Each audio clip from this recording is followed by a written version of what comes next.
Halo teman-teman, bagaimana kabarnya?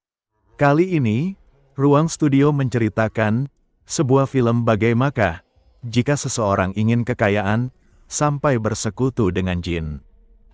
Karena ingin kaya dengan nafsu, bukan karena kesabaran, akhirnya segala cara dilakukan, sampai-sampai cara ini pun ditempuhnya.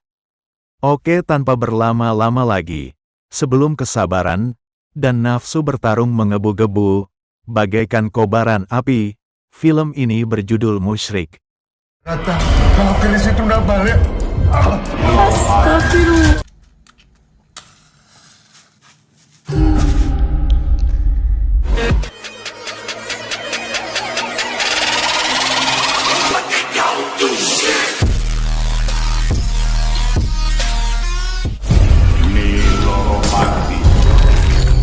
Film ini mengisahkan seorang, sebut saja namanya Nugi.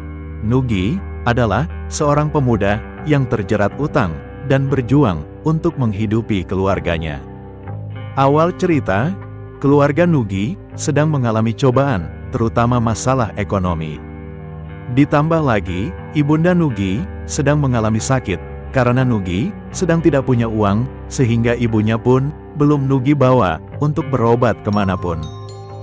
Nugi pun penuh kebingungan dan keputusasaan. Akhirnya, Nugi membawa ibunya yang sakit ke seorang dukun sakti, sebut saja namanya Abah Narto.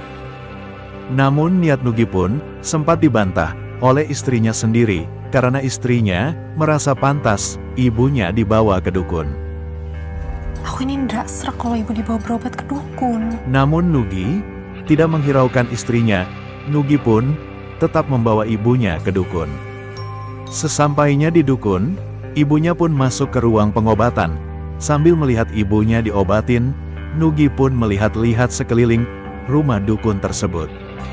Dukunnya mengobati ibunya dengan metode perdukunan, tak lain dengan barang-barang mistis, yaitu sebuah keris. Keputusasaan Nugi pun bertambah. Ia terpikirkan bahwa rumah dukun tersebut kiranya menyimpan banyak barang berharga. Cerita ini pun berlanjut kepada aksi Nugi. Sepulang dari dukun tersebut, Nugi berniat pada malam hari akan melakukan aksi perampokan dengan target rumah dukun tersebut. Jeng jeng jeng, Nugi pun dengan penuh persiapan, ia bersetelan layaknya perampok gadungan.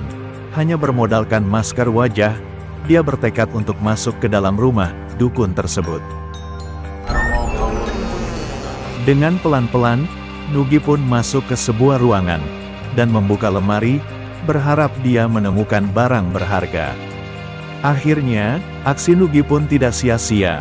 Dari dalam lemari, Nugi menemukan sebuah kotak. Kotak tersebut layaknya seperti kotak perhiasan. Nugi pun cepat-cepat untuk keluar, dan membawanya pulang ke rumah. Suatu hari keluarga Nugi pun didatangi debt collector.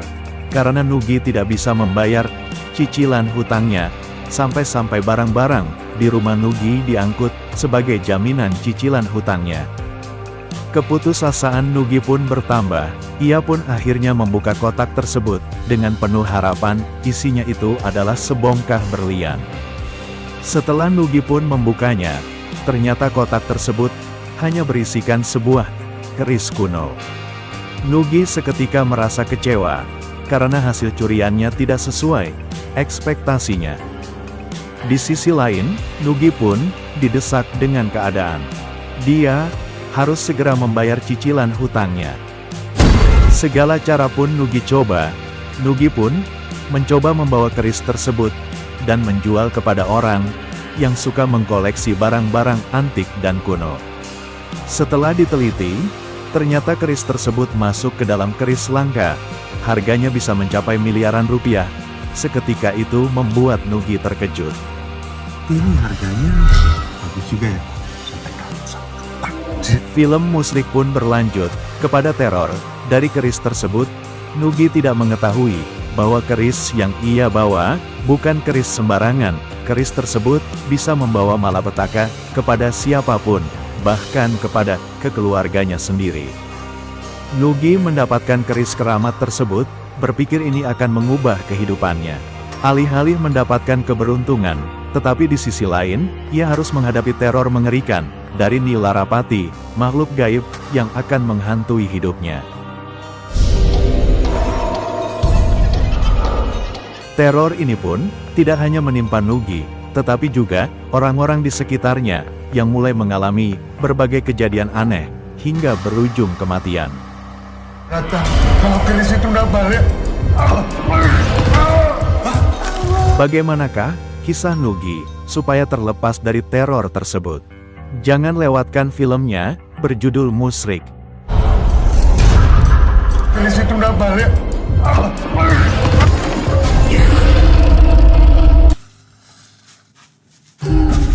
Oke teman-teman, sampai di sini ya, singkat cerita filmnya, supaya tidak ketinggalan informasi film terbaru selanjutnya, jangan lupa like, komen, dan subscribe.